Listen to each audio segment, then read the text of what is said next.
merupakan sosok terkenal di masyarakatnya. Allahu Akbar. Dia hidup di zaman Rasulullah Sallallahu Alaihi Wasallam, namun tak pernah berjumpa dengan sang Nabi. Namun di balik pribadi sederhananya, ia ternyata amat fenomenal di langit karena kesolehannya. Rasulullah Sallallahu Alaihi Wasallam menyebutnya sebagai tabi'in atau pengikut yang terbaik. Dialah Uwais Al-Qarni. Nama lengkapnya adalah Uwais bin Amir bin Juz'in Al-Qarni Al-Muradi Al-Yamani.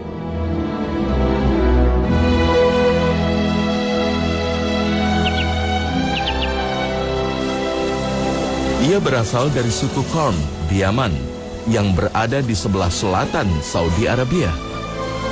Tidak ada yang istimewa dari kehidupannya. Ia hanyalah orang biasa yang sehari-hari hanya berdagang dan menggembala unta.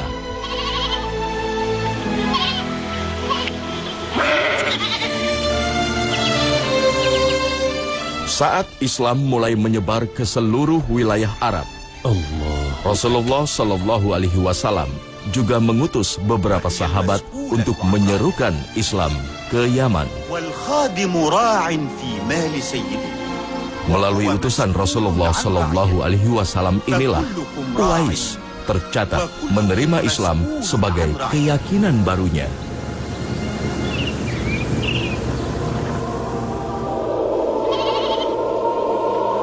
Kesungguhannya mempelajari Islam membuktikan kecintaannya terhadap agama yang dibawa Rasulullah Sallallahu Alaihi Wasallam.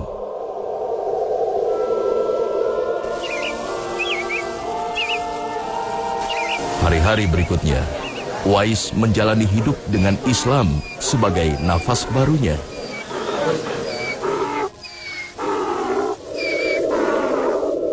Meski terpisah ribuan kilometer dengan Rasulullah Sallallahu Alaihi Wasallam, ia selalu menunaikan sunnah nabinya.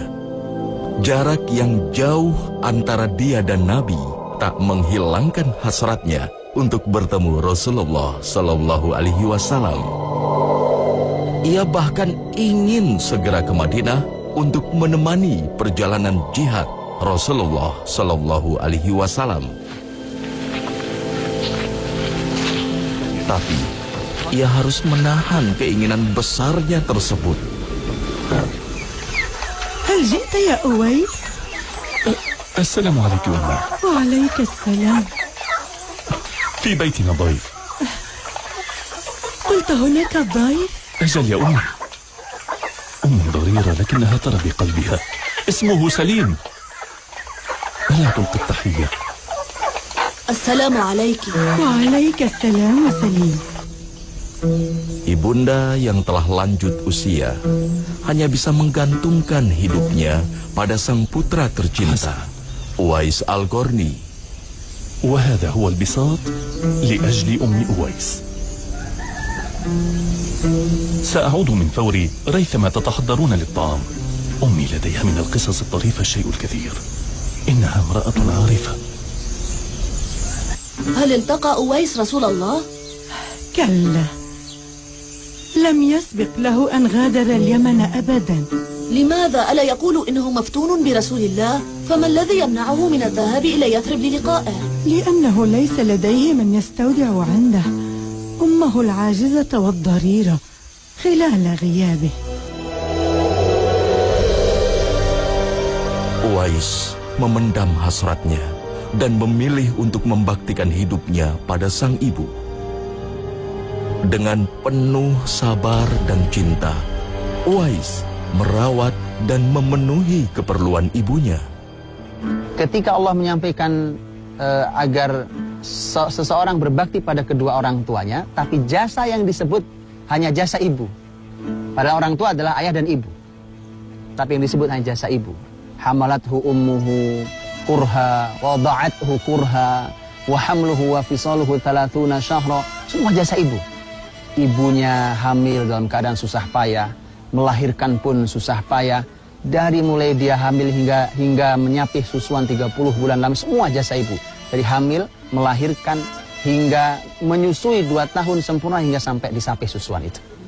Begitu luar biasa. Itulah mengapa dalam Islam Nabi menempatkan ibu 3 kali di atas ayah. Dan siapapun yang masih memiliki ibu terutama, tentu juga orang tua kita adalah ayah kita. Maka jadikan itu sebagai sebuah pintu kemuliaan, sebagaimana pintu ini telah dimasuki oleh seorang Uwais Al-Qarni rahimahullah, sehingga dia berhak menyandang sebutan khairut tabi'in, orang tabi'in yang terbaik. Sang bunda yang mengetahui keinginan anaknya akhirnya merestui Uwais untuk bertatap wajah dengan Rasulullah sallallahu alaihi wasallam. جزيل الشكر لك. هذا يكفي. هذا يكفي. Dengan bekal seadanya, Uwais pun segera berangkat menemui sang Rasul yang amat dirindukannya. أيكفيك قرص واحد نعم في يكفي سفرك؟ ويزيد. أويس، اسمع جيدا ما أقوله لك. إياك أن تزهد بالطعام في الطريق فتموت من شدة الجوع. حينها لا قدر الله سيهلك هذا الحيوان من شدة العطش. لا تقلق أبدا، الله كريم. اذهب بأمان الله. أنا لا أملك شيئا من حطام الدنيا غير هذا الحمار. إياك أن يهلك في الصحراء. لا تركب ظهره، سمعت؟ إنه كهل وعاجز مثل صاحبه جبير. كن رفيقا بهذا الحمار المسكين، لا تعتلي ظهره فقوائمه لا تقوى على حمله. لقد تذكرت أمرا آخر. إذا عدت من يثرب فاجلب معك شيئا من العود والعنبر والعطور. لا تحرم جبيرا الكهل من الهدايا، لا تنسني. وبلغ سلامي إلى رسول الله. قل له أن يدعو الله لي ليوسع في رزقي ويزيد في مالي. وقل له إن مت أن يدخلني جنة عدن. لقد أعرته حمارا كهلا وفي المقابل تطلب منه قنطارا؟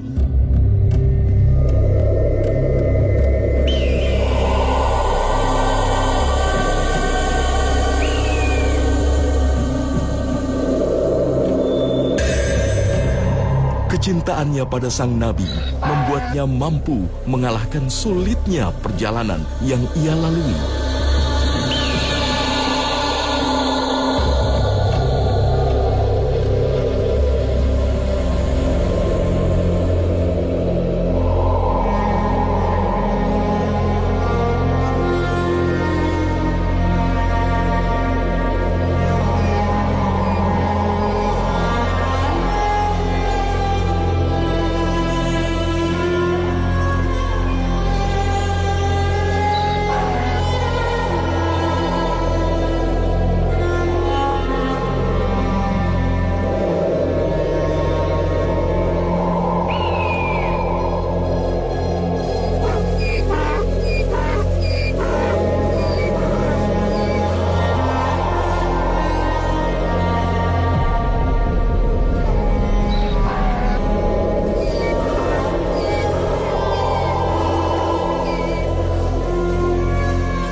Akhirnya ia pun tiba di Madinah Al-Munawwaroh.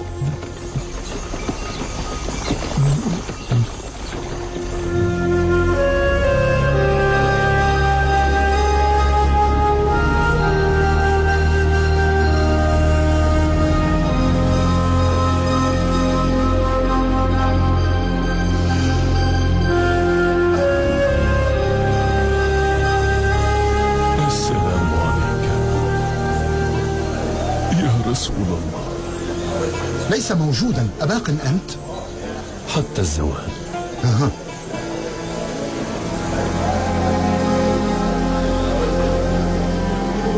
Harapannya untuk bertemu dengan sang Rasul hilang seketika.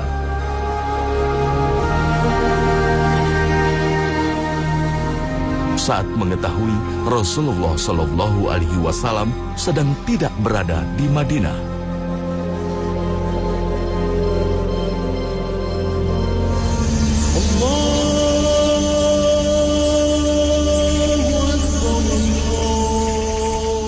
Uwais pun harus bergegas pulang ke Yaman untuk kembali membaktikan diri pada ibundanya.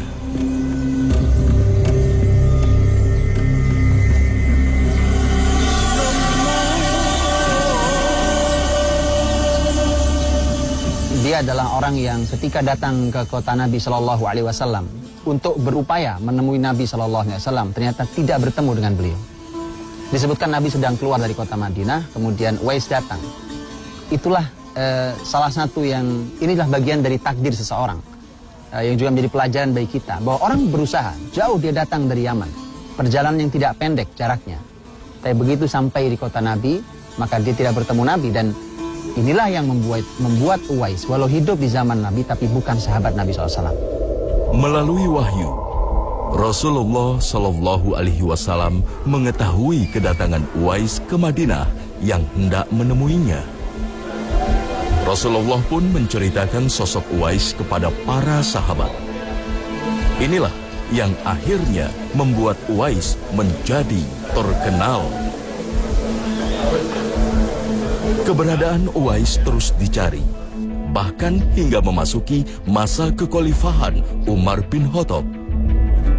Di masa kekhilafan Umar bin Khattab radhiyallahu anhu, setiap datang rombongan dari Yaman, Ali dan Umar radhiyallahu anhuma, itu selalu berteriak ke mereka. Begitu datang orang Yaman, dikatakan, hal minkum Uwais, apa ada di antara kalian Uwais? Selalu berteriak. Orang setiap saat rombongan datang dari Yaman, haji atau rombongan dagang datang, dia selalu berteriak, hal minkum Uwais, apa ada Uwais di antara kalian? Hal minkum Uwais.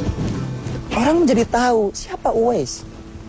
Tidak pernah, bahkan suatu saat mereka tidak pernah mendengar orang hebat namanya Uwais di Yaman. Dan disitulah nanti Umar radhiyallahu anhu bahkan ketika bertemu dengan Uwais, dan Umar tahu ini adalah Uwais, kemudian berdialog, apa kau Uwais? Iya, saya Uwais. Apa kau dari Qarn? Iya, saya dari Qarn. Apa kau dari Murad? Iya, saya dari Murad. Apa kau punya ibu? Iya. Apa kau punya bekas belang di badanmu karena penyakit? Dia bilang, iya, tapi aku berdoa pada Allah, kemudian disisakan hanya di pusarku, dan itu tempat untuk aku bersyukur agar selalu ingat bahwa Allah pernah menyembuhkan aku dari penyakit ini atas doaku, atas kenikmatan Allah Subhanahu wa taala. Dan seterusnya. Disitulah kemudian yakin, dan Umar mengatakan, doakan untuk aku ampunan. Uwais mengatakan, apa aku berdoa untukmu? Harusnya kau berdoa untuk, karena kau sahabat Nabi SAW, kau hidup bersama Nabi. Aku bukan sahabat Nabi. Kemudian Umar tetap memintanya, karena tadi kalimat Rasulullah SAW. Inilah yang disebut dengan terkenal di langit. Karena Uwais tidak dikenal di lingkungan masyarakatnya, bukan pada strata sosial yang tinggi, tetapi Uwais Al-Qarni orang yang sangat dikenal di langit. Dari situlah kemudian turun ke lisan Nabi SAW, disampaikan kepada para sahabat, terkenal karena kebaikannya. Sejak saat itu, Uwais menjadi orang yang dikenal di masyarakatnya. Banyak orang yang mencarinya untuk meminta doanya. Qala Rasulullah, Inna nura Uwais al-Qarni khallafahu lana ba'da dhahabih. Thumma wajjaha wajhahu nahiyata bilad al-Yaman wa qala, Bala hadha akhi ana Uwais al-Qarni. Innahu Uwais al-Qarni. أطال النبي النظر ناحية اليمن وهو يقول أنا أتعرض لنغماته الآتية صوبنا من بلاد اليمن، وأما أنا أبو سمر الجعفي فمصمم على أن أعثر عليه. إنه لشرف لنا، سنمضي الليالي وسنظل نبحث عنه حتى نعثر عليه. إنه لشرف لنا نحن اليمنيين أن نعظم مقامه وأن نبالغ في احترامه. Namun Uwais memilih untuk hidup tidak terkenal. Ia mengasingkan diri dan hidup dalam kesederhanaan. Sejarah tak banyak mencatat tentang keberadaan Uwais. Setiap ketenaran menghampirinya, Uwais diriwayatkan kembali berpindah tempat mengasingkan diri. Sejarah mencatat ia terakhir kali bermukim di Kufah di zaman kekhalifahan Ali bin Abi Thalib. Uwais Al-Qarni di sisi Allah Subhanahu wa taala pasti juga disebabkan oleh ibadah dia yang begitu luar biasa. Disebutkan di dalam Syiar Alamin Nubala bahwa Uwais Al-Qarni saat itu beliau mengatakan bahwa kalau sudah memasuki waktu malam mulai tiba, kemudian dia menetapkan di malam itu bahwa ini adalah hari malam untuk aku rukuk. Maka malam saat dia melaksanakan salat malam, salat tahajud qiyamul lail, maka dia perpanjang rukuk, sepanjang malam dia rukuk pada Allah Subhanahu wa taala dalam salatnya, dia perpanjang rukuknya. Di malam yang lain, ketika malam sudah mulai datang, kemudian dia menetapkan ini adalah malam aku akan sujud lama, dia sujud lama pada Allah Subhanahu wa taala. Dalam malam-malam panjangnya dia perpanjang sujud. Dan ini adalah juga merupakan kebaikan dan kemuliaan seorang Uwais Al-Qarni.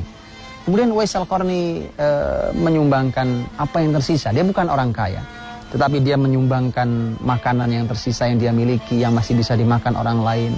Dia tidak ada mubadir dalam hidupnya. Dia memberikan sisa minumnya mungkin masih bisa dinikmati oleh orang lain yang membutuhkan. Tidak ada dia menumpuk kekayaan di rumah yang itu mubadir dalam kehidupan seseorang. Dan inilah yang juga harus menjadi pelajaran amat mahal, bahwa di setiap harta halal kita ada jatah orang lain. Bulan Safar tahun 37 Hijriah terjadi perang Siffin yang melibatkan dua kubu muslim, Ali bin Abi Thalib dan Muawiyah bin Abi Sufyan. لقد عددتهم بنفسي.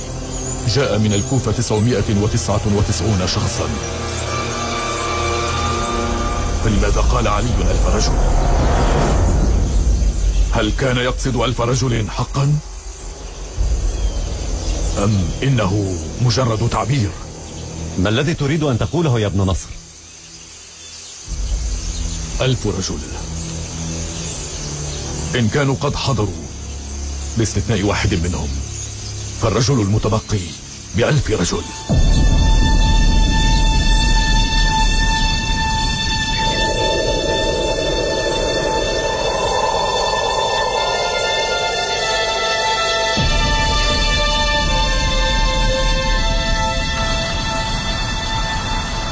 Di peperangan ini, kehadiran Uwais kembali dicatat sejarah. Ia datang untuk terlibat dan menggenapi jumlah pasukan yang berbaiat pada Khalifah Ali.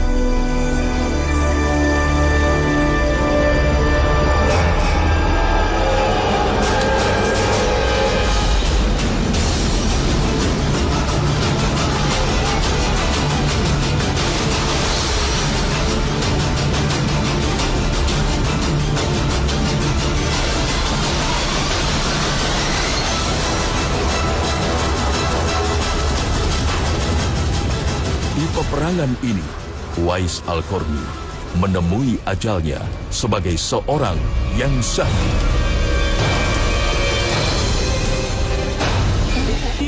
Untuk itulah ketika Uwais dikenal sisi Allah Subhanahu wa taala, maka dia punya banyak hak sisi Allah. Doa yang mudah dikabulkan.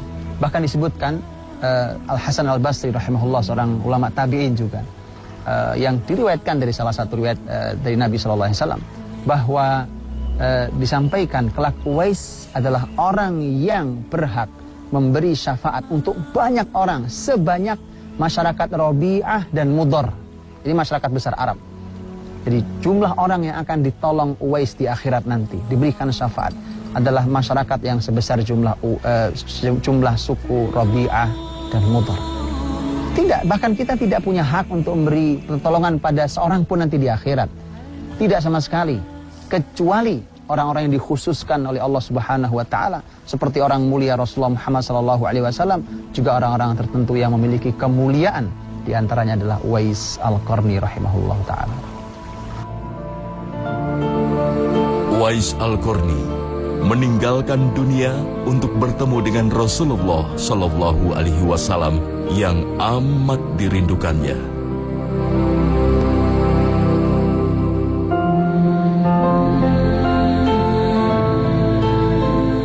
Kesolehannya yang diperbincangkan di langit terdengar sampai ke telinga bumi hingga saat ini.